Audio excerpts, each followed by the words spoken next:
It's Sunday, October 27th. I'm Isaac Faderspiel, and this is the IndieHaven Weekly Roundup. This week, IndieHaven had a ton of reviews and previews go up.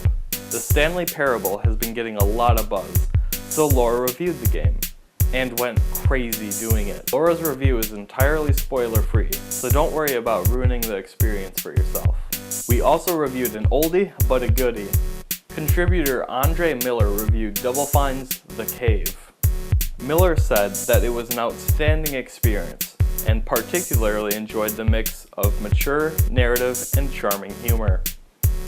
Do you have any ambitions of being a god? Then you might want to check out Adam Ward's preview of Godus. Ward openly admits to his own god complex in the opening line, and that Godus was a good way for him to exercise his power over his underlings. But he also noted a lack of adversary. No Vader to his Skywalker, if you will. Godus is still currently in beta, so we're taking the wait-and-see approach to it. Are you looking for a game with the strategy of XCOM, but the urgency of a real-life SWAT situation? We've got a preview of Door Kickers that you should take a look at. Contributor Keith Sayer went hands-on with the alpha build of the game, and interviewed lead developer Dan Dimitrescu.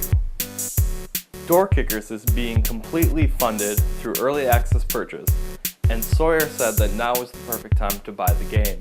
This week, our Kickstarter spotlight is evenstar. We noted that evenstar is incredibly ambitious in how it wants to mix survival gameplay, crafting, physics-based combat, destructible environments, resource management, and... Isn't this already a game called Minecraft? It sounds incredibly similar on paper, but looks vastly different despite its similarities. evenstar has over 30 days to raise the $600,000 or so it needs for funding. This is definitely one to consider supporting. Last week's Kickstarter Weekly spotlighted the game You Are Not My Hero. You Are Not My Hero will explore how non-playable characters feel when you run into their home and smash their pots, just to find a couple of rupees. We had an exclusive stream on Friday with developer Don Menanilli.